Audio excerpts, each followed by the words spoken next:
Guys, welcome back to Algo Soch. तो आज का जो हम क्वेश्चन करने जा रहे हैं वो है लीड कोड का क्वेश्चन नंबर 31, नेक्स्ट परम्यूटेशन। ये एक मीडियम लेवल का क्वेश्चन है और ये बहुत ही ज़्यादा इम्पोर्टेंट क्वेश्चन है। ये क्वेश्चन बहुत कंपनीज में पूछा हुआ है, बहुत सारे इंटरव्यूज में पूछा हुआ है और काफी ज्यादा इंटरेस्टिंग और काफी ज्यादा इम्पोर्टेंट क्वेश्चन है। तो इसको बहुत ही अच्छे से और आराम से इसको डिटेल में समझेंगे अब हम कि क्वेश्चन में हमें क्या बोला है और क्या हमें करना है। तो क्वेश्चन जो है ना, मैं तुम्हें पहले तो इजी लैंग्वेज में बिल्कुल अच्छे से समझा देती हूँ। तो क्वेश्चन में तुम्हें क्या बोला है, तुम्हारे पास क्वेश्चन के अंदर ना एक एरे गिवन है, जैसे तुम्हें यहाँ दे रखा है 1 2 3। क्लियर? तुम्हें एक ही एरे गिवन है और तुम्हें क्या करना है, तुम्हें रिटर्न करना है लेक्सिकोग्राफिकली लेक्सिकोग्राफिकली नेक्स्ट परम्यूटेशन परम्यूटेशन ये चीज जो है ना, ये तुम्हें रिटर्न करके देनी है लेक्सियोग्राफिकली नेक्स्ट परम्यूटेशन। क्लियर? अब ये समझने से पहले हम बात करते हैं परम्यूटेशन की। अब परम्यूटेशन का मतलब तो तुम्हें पता ही है। परम्यूटेशन का मतलब होता है कि नंबर ऑफ कॉम्बिनेशंस तुम्हारे, ठीक है, एक चीज के कितने नंबर के कॉम्बिनेशंस तुम्हारे बन सकते हैं। अब जैसे इस क्वेश्चन में अगर 1 2 3 की मैं बात करूं, तो 1 2 3 के अगर तुम इसको अरेंज करो कॉम्बिनेशंस में, तो काफी तरीके के कॉम्बिनेशन इसके बन सकते हैं। जैसे मान लो मैंने बना लिया 1 3 2, या फिर बना लिया 2 1 3, 3 2 1, 3 1 2, 2 3 1।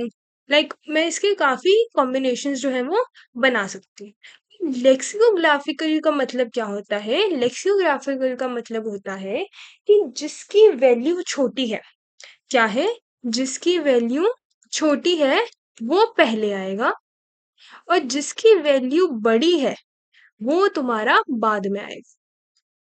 क्लियर है? वो तुम्हारा बाद में आएगा। ये चीज ध्यान रखो बस। लेक्सिकोग्राफिकल का क्या मतलब है कि जिसकी वैल्यू छोटी है वो तुम्हारा पहले आएगा, और जिसकी वैल्यू बड़ी है वो नंबर तुम्हारा बाद में आएगा। इतना सा मतलब है तुम्हारे लेक्सिकोग्राफिकल का। अब अगर मैं इस एरे की बात करूं, तो इसकी जो है लेक्सियोग्राफिकली इसके 6 कॉम्बिनेशंस बनते हैं। ठीक है, एक तो तुम्हारा हो गया ये 1 2 3। 1 2 3 के बाद हमारा नेक्स्ट कॉम्बिनेशन जो बनता है वो है 1 3 2। 1 3 2 के बाद नेक्स्ट तुम्हारा बनता है 2 1 3। फिर इसके नेक्स्ट तुम्हारा बनता है 2 3 1। आफ्टर दैट इज योर 3 1 2, और उसके बाद तुम्हारा बनता है 3 2 1। यही तुम्हारे जो 6 पॉसिबल कॉम्बिनेशंस हैं लेक्सिकोग्राफिकल ऑर्डर में। क्लियर? अब ये जो है कैसे निकालते हैं इनको हम ये सीखेंगे। बट तुम्हें क्वेश्चन के अंदर जो है एक एरे गिवन है, तुम्हें उसका जो नेक्स्ट सबसे पॉसिबल ऑर्डर है ना, नेक्स्ट उसके पॉसिबल परम्यूटेशन है, तुम्हें जस्ट वो रिटर्न करके देनी है। क्लियर है? अब देखो, जैसे 1 2 3 के जो सबसे बाद बड़ा नंबर आ सकता है परम्यूटेशन अरेंजमेंट करके, तो 1 3 2 ही आ सकता है। 1 3 2 के जस्ट बाद जो आ सकता है वो 2 1 3 आ सकता है। 2 1 3 के जो जस्ट बाद आ सकता है वो 2 3 1 आ सकता है। उसी तरीके से 2 3 1 के जस्ट बाद 3 1 2 आ सकता है, और 3 1 2 के जस्ट बाद तुम्हारा 3 2 1 आ सकता है। और 3 2 1 जो ये ऑलरेडी डिसेंडिंग ऑर्डर में रेंज है, इसके आगे या इससे बड़ा हम कोई नंबर और बना ही नहीं सकते इस पॉसिबल कॉम्बिनेशन के साथ। ठीक है, इस पॉसिबल सेट ऑफ एलिमेंट्स के साथ। तो यही तुम्हारे 6 पॉसिबल जो हुए, इसके परम्यूटेशंस हुए जो तुम निकाल सकते हो। मोर ओवर इस क्वेश्चन में तुम्हें एक चीज और बोली है कि the replacement must be in place, कि जो भी तुम रिप्लेस करके आंसर नेक्स्ट अब बताओगे ना वो इन प्लेस होनी चाहिए। मतलब कोई नई से एक्स्ट्रा जगह के अंदर स्टोर नहीं करना, इसी के अंदर तुमने रीअरेंज करना है इन द गिवन एरे के अंदर ही। क्लियर है? आई गेस तुम लोगों को अभी क्वेश्चन जो है वो समझ आ गया होगा। इस पूरी की पूरी कहानी में यही चीज बोली गई है, बट मैंने उसको थोड़ा अच्छे वे में समझाने की कोशिश करी है। एक बार फिर भी तुम इस पूरी की पूरी स्टोरी को पढ़ सकते हो, बट हम एक बार आगे चलते हैं और डिटेल में इस क्वेश्चन को समझने के लिए। क्लियर है? अब सबसे पहले हम बात करेंगे इस क्वेश्चन के ब्रूट फोर्स के बारे में।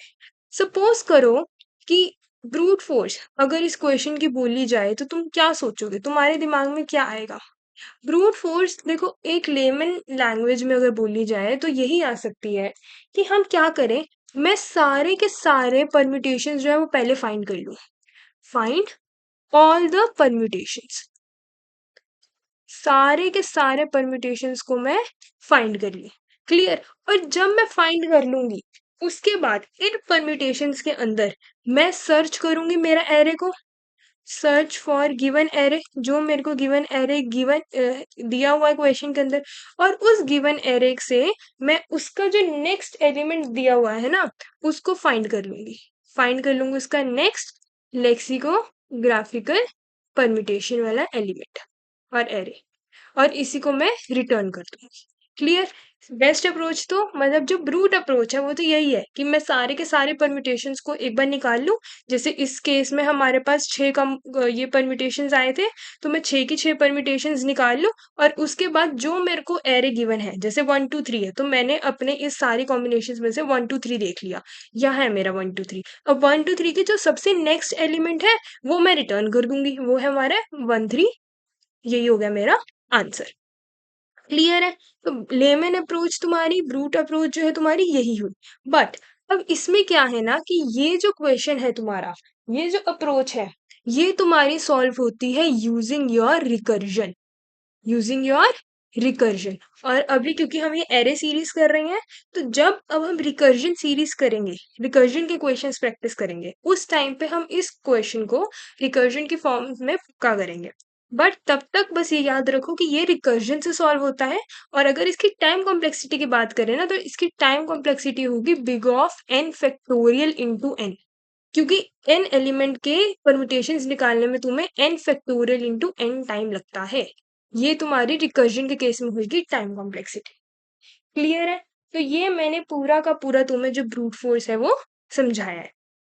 अब जो हमारा ऑप्टिमल अप्रोच है, किसकी बात करेंगे डायरेक्ट, अब हम बात करते हैं हमारे ऑप्टिमल अप्रोच की। ये कोई बेटर अप्रोच नहीं है इसकी, डायरेक्ट ऑप्टिमल अप्रोच है इसकी। और ये अप्रोच जो है ये बहुत ज्यादा इंपॉर्टेंट है, तो इसको प्लीज बहुत अच्छे तरीके से ध्यान से सुनना और समझना। अब जो ऑप्टिमल अप्रोच है इसके अंदर हमें जो हमारी टाइम कॉम्प्लेक्सिटी है वो देनी है बिग ऑफ n में, और हम हमारी स्पेस कॉम्प्लेक्सिटी देंगे बिग ऑफ 1 में। क्लियर।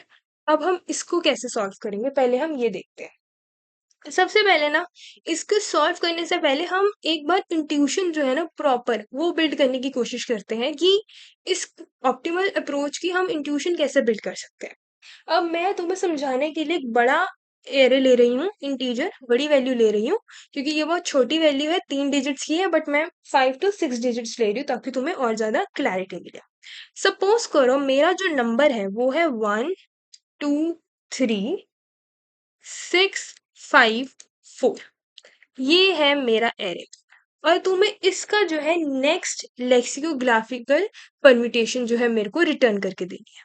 अब वो क्या होगी, अगर देखी जाए तो इसकी नेक्स्ट ग्राफिकल लेक्सिकोग्राफिकल परम्यूटेशन क्या होनी चाहिए, 1 2 4 3 5 6, यही होगी इसकी नेक्स्ट लेक्सिकोग्राफिकल परम्यूटेशन।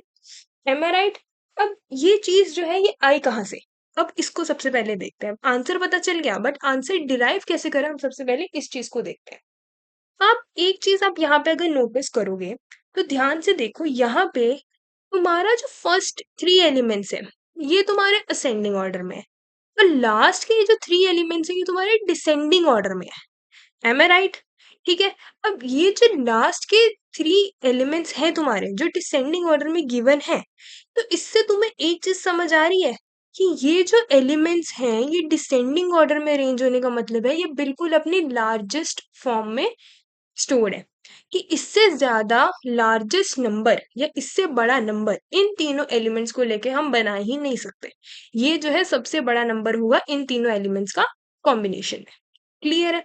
अब हमें पता चल गया।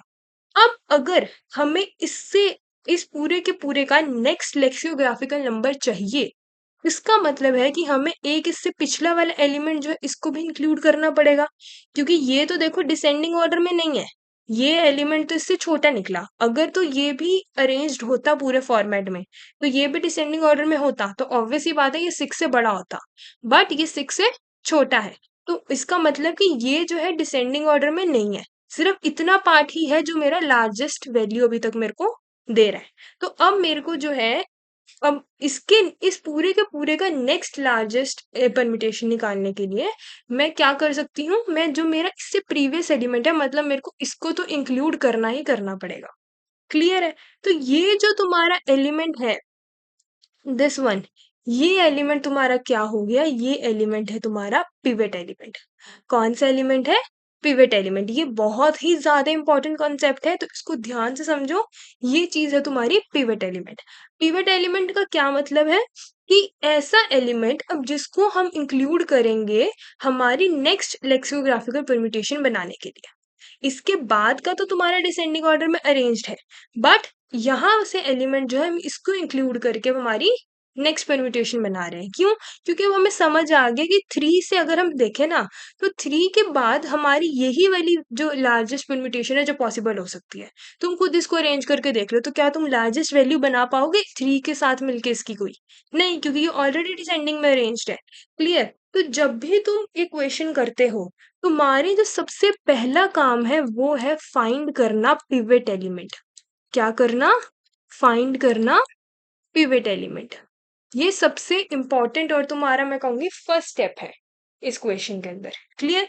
अब पिवट एलिमेंट को मैं और कैसे रिप्रेजेंट कर सकती हूँ, जैसे यहाँ मैं लिख सकती हूँ, जब पिवट एलिमेंट अगर हम कोडिंग की में बात करें तो ए ऑफ आई, जब भी तुम्हारा ए ऑफ आई जो है वो लेस होगा तुम्हारा ए ऑफ आई प्लस 1 से, तो वो होगा तुम्हारा पिवट एलिमेंट। क्लियर है इतनी चीज? पीछे से देखना स्टार्ट करेंगे। 4 जो है, 5 जो है, क्या 5 हमारा 4 से छोटा है? नहीं। क्या 6 हमारा 5 से छोटा है? नहीं। क्या 3 हमारा 6 से छोटा है? हाँ है। तो इसका मतलब हमें मेरा पिवट एलिमेंट मिल गया। क्लियर है? पहला स्टेप आई गेस सबको क्लियर हो गया होगा। अब जैसे ही तुम्हें तुम्हारा पिवट एलिमेंट मिला, तुम क्या कर सकते हो? तुम देखो 3 से तुम्हें पता है कि जो सबसे बड़ी वैल्यू है वो यही बन सकती, इससे ज्यादा नहीं बन सकती। अगर अब तुम्हें नेक्स्ट लार्जेस्ट या नेक्स्ट परम्यूटेशन निकालनी है, तो वो किससे निकलेगी? जो 3 के इमीडिएट बाद वाला बड़ा एलिमेंट होगा, ग्रेटर एलिमेंट होगा 3 के जो इमीडिएट बाद वाला, वहीं से तुम्हारी नेक्स्ट परम्यूटेशन निकलेगी। राइट? तो अब तुम क्या करोगे, तुम्हारा जो सेकंड स्टेप है उसके अंदर तुमने क्या करना है, तुमने फाइंड करना है ये जो तुम्हारा बचा हुआ राइट का पार्ट है, ऑब्वियस ही बात है ना, इसी के अंदर तुम्हारा नेक्स्ट एलिमेंट होगा।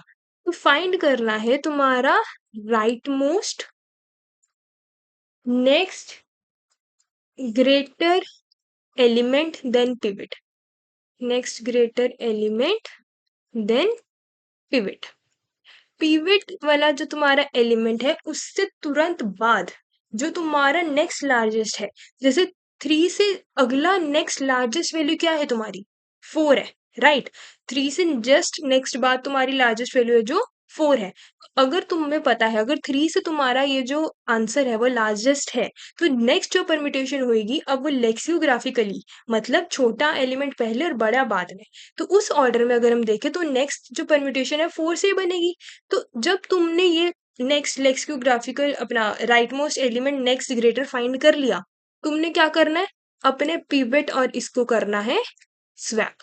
स्वैप करना तुम्हारा ये जो राइट मोस्ट एलिमेंट है और तुम्हारा पिवट एलिमेंट है, इन दोनों को चुप करके कर देना है स्वैप। अब जब मैं इसको स्वैप करूंगी तो मेरा क्या बन जाएगा? अरे 1 2 4 6 5 3, राइट? यही बन गया मेरा एरे।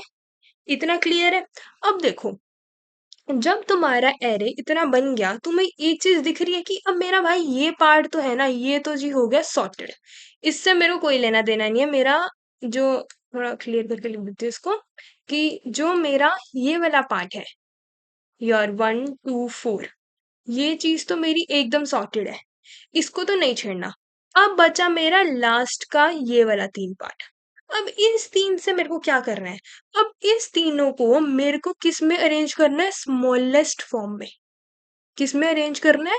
स्मॉलेस्ट फॉर्म में। क्योंकि जब मैं इसको स्मॉलेस्ट फॉर्म में अरेंज करूंगी तभी तो मेरे को मेरा जस्ट नेक्स्ट वाला परम्यूटेशन मिलेगी, क्योंकि ऐसे तो ये बन गई बड़ी वाली परम्यूटेशन, बट मेरे को जो जस्ट इसकी नेक्स्ट वाली परम्यूटेशन चाहिए। तो अब मैंने पहले मेरा नेक्स्ट ग्रेटर एलिमेंट निकाल लिया कि पहले जो मेरी 3 से थी, 3 से लार्जेस्ट परम्यूटेशन मेरी ये थी, बट अब 3 की लार्जेस्ट हो गई तो नेक्स्ट परम्यूटेशन जो होगी वो तो मेरी 4 से स्टार्ट होगी। 4 से मैंने निकाल लिया, अब इन तीनों को मेरे को अरेंज करना है स्मॉलेस्ट ऑर्डर में। अब मैं इन तीनों को स्मॉलेस्ट ऑर्डर में कैसे अरेंज करूं? तीनों को स्मॉलेस्ट ऑर्डर में सबसे अरेंज करने का सबसे बेस्ट तरीका क्या है तुम्हारा? कि पिवट के बाद के जो एलिमेंट्स हैं तुम्हारे, यानी कि पिवट प्लस 1 से जो एलिमेंट्स हैं तुम्हारे और टिल n-1, इन एलिमेंट्स को जो है तुम रिवर्स कर दो। क्लियर? अगर मैं इन एलिमेंट्स को रिवर्स कर दूंगी तो रिवर्स करने से क्या होगा? मेरे पास जो मेरा आंसर है वो बनेगा 1 2 4 3 5 6, जो कि मेरा लेक्सिकोग्राफिकल नेक्स्ट परम्यूटेशन है इस क्वेश्चन की। यही तो हमने निकाला था और यही हमारा आंसर आ गया। तो बेस्ट तरीका क्या है? जस्ट इसको रिवर्स कर दो। क्यों रिवर्स हमने करा? हम स्वैप भी कर सकते थे, बट स्वैप क्यों करना है जब हमें पता है कि ऑलरेडी डिक्रीजिंग ऑर्डर में ही अरेंज्ड है, तो हम रिवर्स कर देते हैं इसको। तो नेक्स्ट स्टेप तुम्हारा थर्ड और फाइनल स्टेप क्या हुआ कि रिवर्स कर दो elements that are starting from your pivot plus 1 to n-1। Clear है? इतना काम तुम्हें करना है। आई होप कि तुम्हें ये जो अप्रोच है ये समझ आई होगी। एक बार इस अप्रोच को हम वापस से किसी और एरे के ऊपर ड्राई रन करके देखते हैं। मैं तुम्हें कम से कम 2 एग्जांपल और के ऊपर ड्राई रन करके बताऊंगी, ताकि तुम्हें और ज्यादा अच्छी तरीके से क्लैरिटी मिल जाए। सो यस, ये थे मेरे स्टेप्स। अब मैंने इन स्टेप्स को वापस से नोट कर लिया है, ताकि एक बार तुम्हें और ज्यादा रेफरेंस मिल जाए और इजी वे में तुम ड्राई रन और कर पाओ। अब जो नेक्स्ट एग्जांपल लेते हैं हम, वो भी हम थोड़ा बड़ा एलिमेंट का ही लेंगे। सपोज करो तुमने लिया 1 3 5 4 2। अब तुम्हारा नंबर था ये 1 3 5 4 2। 1 3 5 4 2 की अगर मैं बात करूं तो अब तुम इसके अंदर नोटिस करो, सबसे पहले हमारा काम क्या होता है? पिवट एलिमेंट फाइंड करना। पिवट एलिमेंट हम कैसे फाइंड करते हैं?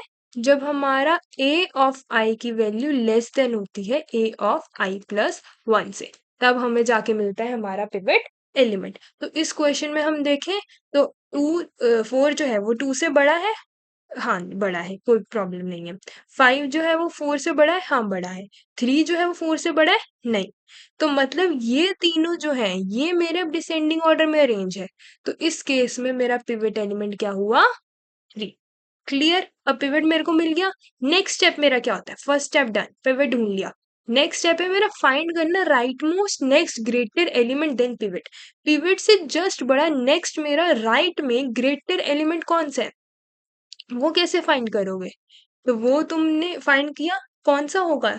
5 है? नहीं, क्योंकि 4 भी है हमारे पास और 2 तो छोटा ही है, तो 2 तो हम नहीं ले सकते। तो हमारा क्या बना? नेक्स्ट एलिमेंट ग्रेटर कौन सा हुआ? 4। और हमें जैसे ही मिला हमने क्या करना है? उसको स्वैप करना है।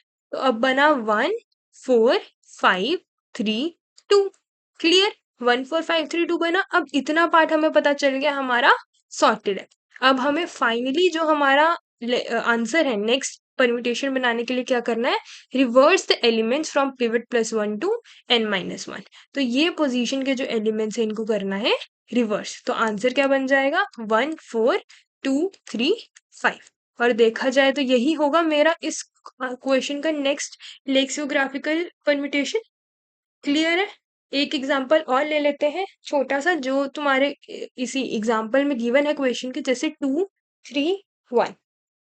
क्लियर? अब अगर इसकी बात करें, तुम्हें 2 3 1 का नेक्स्ट परम्यूटेशन निकालना है, तो तुम कैसे निकालोगे? अब इसके अंदर अगर हम देखा जाए, सबसे पहली बात आती है पिवट एलिमेंट फाइंड करना। अब क्या 1 जो है पिवट एलिमेंट हम इसी फॉर्मूले से फाइंड करेंगे? क्या 3 जो है 3 1 से बड़ा है? हाँ बड़ा है। क्या 2 1 से बड़ा है? नहीं, 2 तो 1 से बड़ा नहीं है। मतलब ये मेरा सॉर्टेड है डिसेंडिंग ऑर्डर में। अब मेरा पिवट क्या बन गया? 2। मेरा पिवट एलिमेंट क्या बन गया? 2। क्लियर? अब 2 जब मेरा पिवट एलिमेंट बना तो सबसे पहले मैंने राइट में देखा 2 से नेक्स्ट बड़ा मेरे को क्या मिल रहा है, 1 या 3? कौन सा बड़ा है? 3। तो अब मैंने उसको साथ कर दिया स्वैप, 3 2 1। स्वैप हो गया। अब नेक्स्ट है मेरे को पिवट के बाद वाले एलिमेंट्स को करना है रिवर्स। रिवर्स किया तो मेरा आंसर आ गया 3 1 2 और यही है तुम्हारा नेक्स्ट लेक्सियोग्राफिकल आंसर। क्लियर है? आई होप कि अब तुम्हें ये जो पूरी की पूरी अप्रोच है ये अच्छी तरीके से समझ आ गई होगी। M R clear? सो अब हम लिखेंगे हमारी इस अप्रोच के लिए सूडो कोड। क्या लिखेंगे? सूडो कोड, जिससे तुम्हें बहुत ज्यादा बेनिफिट होगा। ठीक है, अब सबसे पहला स्टेप सूडो कोड लिखने में हमारा सबसे पहला स्टेप क्या होता है? फाइंड करना पिवट एलिमेंट। अब स्टार्टिंग में हम इनिशियलाइज कर देंगे हमारे एक पिवट को विद -1। -1 से इनिशियलाइज कर दिया। उसके बाद अब हम हमारी फॉर लूप चलाएंगे फ्रॉम n-2। n-2 से क्यों चला रहे हैं फॉर लूप? क्योंकि अब जो लास्ट एलिमेंट है सबसे लास्ट n-1 हम हमेशा उसको कंपेयर कर रहे हैं i+1 से, तो उसका i+1th एलिमेंट तो कोई होगा ही नहीं, तो हम n-2 से स्टार्ट करेंगे।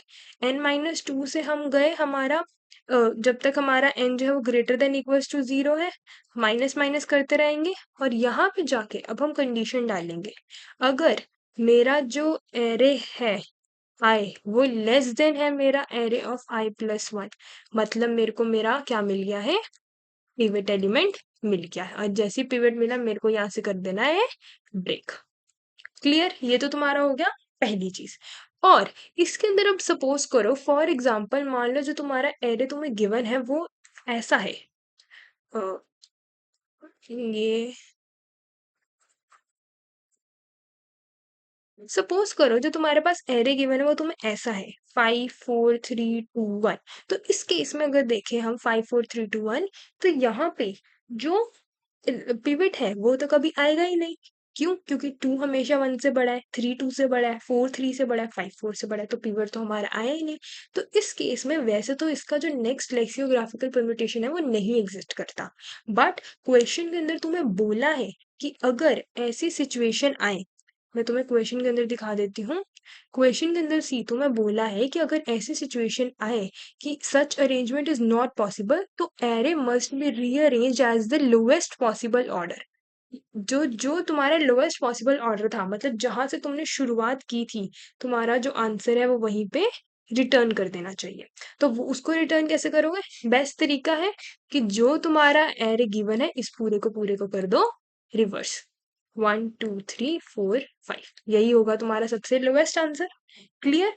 तो इसकी कंडीशन भी अब हम देख लेंगे कि अब मान लो ये लूप चला दी, उसके बाद पिवट की वैल्यू जो है अगर वो स्टिल अभी भी -1 ही है, उस केस में मैं क्या कर दूंगी? रिवर्स कर दूंगी मेरे पूरे एरे को। रिवर्स कर दूंगी एरे को और यहाँ से मैं कर दूंगी रिटर्न। क्लियर है? तो ये तो था तुम्हारा पार्ट नंबर 1। अब एक बार हम देखते हैं, हमने पिवट फाइंड कर लिया, अब हमारा आता है नेक्स्ट स्टेप। सेकंड स्टेप में हमें क्या बोला है? हमें right most next greater element जो है उसको फाइंड करना है। वो कैसे करेंगे? फोर लूप चलाएंगे। अब हम लास्ट से स्टार्ट करेंगे n-1 से। n your greater than equals to 0, same minus minus करते हुए हम जाएंगे और अब हम लास्ट से कंपेयर करेंगे। अगर हमें कोई ऐसा एलिमेंट मिल गया, इफ जो a ऑफ i है अगर वो ग्रेटर है मेरा a ऑफ विड्थ से, ठीक है, अगर ऐसा एलिमेंट है तो मैं उस केस में कर दूंगी जस्ट मेरा स्वैप इन दोनों एलिमेंट्स को। क्लियर? और स्वैप करके कर दूंगी ब्रेक। तो यहाँ से हो गया तुम्हारा सेकेंड पार्ट ओवर। अब नेक्स्ट लास्ट पार्ट है तुम्हारा थर्ड, रिवर्स करने का। तो सिंपल है, रिवर्स करने के लिए तुम आई स्टार्ट करोगे अपना पिवट +1 से और जे तुम्हारा होगा n-1। तो जब तक while your i is less than equals to j, तब तक तुमने क्या करना है? You have to swap the elements, reverse कर दो और आई को करो प्लस प्लस, जे को करो माइनस माइनस। क्लियर? सो ये तुम्हारा पूरा का पूरा है सूडो कोड। और इसमें टाइम कॉम्प्लेक्सिटी जो है वो तुम्हारी लगेगी, that your time complexity will be big of n only. Clear? Big of n क्यों लग रही है? क्योंकि हम एक ही बार लूप चला रहे हैं और उसी के अंदर हम चेंजेस कर रहे हैं।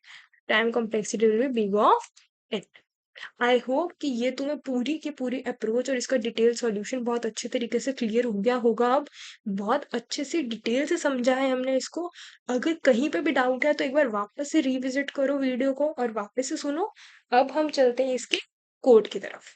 तो अगर अब हम इसका कोड देखें तो मैं आपको कोड समझा देती हूँ। सबसे पहले ये कोड जावा में है, तो हमने पहले एक फंक्शन बनाया हमारा नेक्स्ट परम्यूटेशन का, जिसके अंदर हम ले रहे हैं नम्स ऑफ आई। अब नम्स ऑफ आई में हमारा सबसे पहला काम था फाइंड करना पिवट एलिमेंट। पिवट को हमने लिया -1 और n को हमने इनिशियलाइज कर दिया हमारा नम्स डॉट लेंथ। उसके बाद अब हमने हमारा फॉर लूप चलाया n बाय -2 से, क्योंकि मैं रीजन पहले ही बता चुकी हूँ, जो लास्ट एलिमेंट होगा हम हमेशा उसका i plus 1th element check कर रहे हैं। तो जो last n minus 1th element है उसका i प्लस 1th एलिमेंट तो एग्जिस्ट ही नहीं करता होगा, तो वो तुम्हारा array index out of bound चला जाएगा। तो इसीलिए हमने n-2 से स्टार्ट किया है। फिर अब हमने हमारी कंडीशन लगाई, फिर अगर हमारी कंडीशन सेटिस्फाई हो गई तो हम मतलब हमें हमारा पाइवेट एलिमेंट मिल गया, पिवट मिल गया, तो वहीं से अब हमने कर देना है ब्रेक। अब उसके बाद हम एक कंडीशन और चेक करेंगे कि मान लो अगर जो तुम्हारा एरे है वो तुम्हें डिसेंडिंग ऑर्डर में गिवन हो। अगर एरे डिसेंडिंग ऑर्डर में गिवन है तो उस केस में हमें जस्ट सिंपली रिवर्स करना है। रिवर्स जो है इसका मैंने ऊपर फंक्शन बना रखा है, वो भी एक्सप्लेन करती हूँ। तो रिवर्स करने के बाद तुमने कर देना डायरेक्ट रिटर्न। जो सेकंड स्टेप था तुम्हारा था फाइंड करना next right most greater element. तो तुमने लूप चलाया n-1 से greater than equals to 0 i minus minus. अब जब तक नम्स ऑफ i ग्रेटर है तुम्हारा नम्स ऑफ पिवट से, तुमने टेम्परेरी के अंदर वैल्यू डाली नम्स ऑफ i की, नम्स ऑफ i के अंदर वैल्यू डाली नम्स ऑफ पिवट की, और पिवट के अंदर वैल्यू डाल दी टेम्परेरी की। बेसिक जो हम स्वैपिंग करते हैं, दैट इज ऑल। ठीक है, और लास्ट में हमने जो हमारा रिवर्स कर दिया पिवट प्लस 1 एलिमेंट से लेके n-1 तक। रिवर्स का अगर हम देखें तो हमने स्टार्ट और एंड भी लिया है नम्स के साथ। जब तक स्टार्ट लेस देन है एंड से, हम टेम्परेरी को करेंगे nums of start, nums of start को हम कर देंगे नम्स ऑफ एंड, और नम्स ऑफ एंड को हम इक्वल कर देंगे टेम्परेरी के। साथ ही हम हमारे स्टार्ट को आगे बढ़ाएंगे और एंड को करते रहेंगे माइनस माइनस। क्लियर है? ये था तुम्हारा पूरा का पूरा कोड। एक बार इसको रन करते हैं। सो तुम्हारे टेस्ट केस जो है वो तीनों पास हो चुके हैं। सबमिट।